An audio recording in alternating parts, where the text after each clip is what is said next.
Hi, today I want to share my favorite recipe for chocolate chip cookies. Today I will be making one batch. I will be baking some of them and freezing the rest to bake later. Cookie dough actually holds up really well in the freezer and it can last anywhere from 6 to 12 months. And you can even give away frozen cookie dough as gifts to anyone who would enjoy a dessert. So let's get started with the ingredients. What I have here are 3/4 cups of white sugar, 3/4 cups of brown sugar. If either one has lumps in it, I would sieve it before you actually start combining all the ingredients together. That helps the cookie dough to be smoother. We have 2 eggs. I also have them at room temperature because that will make it easier to whisk into the butter and into the sugar, either by hand or with a mixer. The next ingredient is 1 teaspoon of vanilla extract. We have 1 cup of butter, which is just 2 butter sticks. This one is at room temperature as well. If you took it out of the fridge, you could just pop it in the microwave 10 to 15 seconds to get it at room temperature and soft. You want to be able to push a finger through it. That's how you know it's soft enough, but not fully melted. This is unsalted, but I apologize. This is salted butter, but you could use unsalted as well. I find that it doesn't really make a difference using salt or unsalted. So that is just a personal preference for you. I use salted. We also are going to add 1 teaspoon of salt, 1 teaspoon of baking soda, and 1/2 teaspoon of baking powder. Make sure all of these ingredients are exact and that you measure them with a level teaspoon. Same thing for the flour. I have 2.5 cups of flour, also sifted so that there's very little lumps in it. And then we have dark semi-sweet chocolate chips. These are morsels from Ghirardelli and a mix of Nestle ones. So even if you don't have the same brand, feel free to mix with what you have. This is 2 cups. For my first step, I'm going to combine the dry ingredients, excluding the sugar. So into the flour, I'm going to add the salt, the baking soda, and the baking powder. I'll scrape those out as well fully. And then you want to just lightly, with a whisk, combine all of this well so that you don't have baking soda just sitting at the top or baking powder.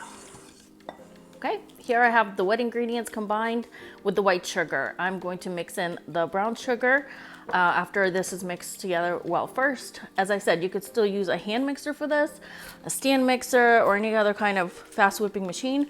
I'm just going to use a regular whisk and do this by hand. After mixing together the brown sugar, this is what the dough consistency should look like. And then I will be adding the dry ingredients. I find using a spatula or a whisk that is more like this shape is easier to use with a thick dough like a cookie dough. So I'm using this Dutch whisk to combine my wet and the dry ingredients together. I'm going to do this in 3 steps. So I will add about a third, mix, and then add again. So now I've mixed in all the dry ingredients. This is about the consistency you want to see.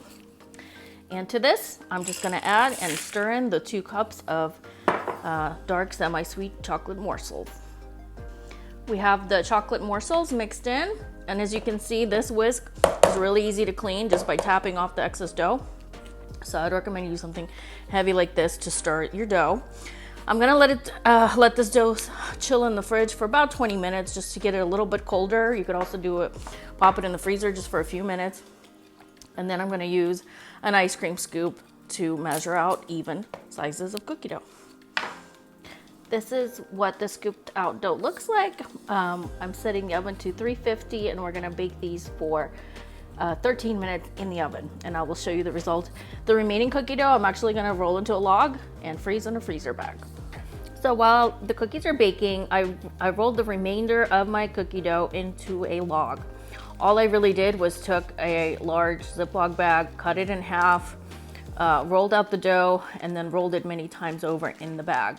I taped the sides, the edges, as tightly as I could. You could also add an extra layer of saran wrap for extra protection from freezer burn. But I find that we go through cookie dough fast enough to where I don't need to pack it super tight.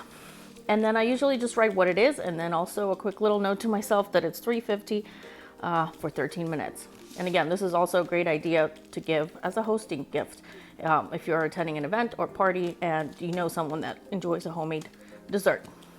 Okay, The cookies are done baking, exactly 13 minutes.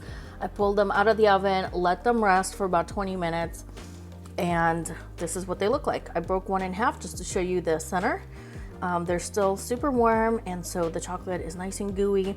This recipe creates a really chewy center, but yet has the crust and the dark caramelized bottom, giving you a really nice change of textures in this cookie. So I really love this recipe. Another tip, again, is freezing your dough before putting it in the oven. That prevents the cookie from flattening completely in the oven. So freeze it partially before baking. That would be a good tip to you. Also remember that chocolate chip cookie dough is versatile. It can still be used as a base of maybe an ice cream cake, ice cream sandwiches. You could put a dollop of ice cream between these two and make homemade ice cream sandwiches. You can also just crumble it up and use it on your favorite type of ice cream sundae. So thank you for joining me today. I hope you try this recipe. I hope you enjoy making large batches of cookie dough for future, for freezing and for future baking. And I hope to see you in my next video. Thank you and have a great day.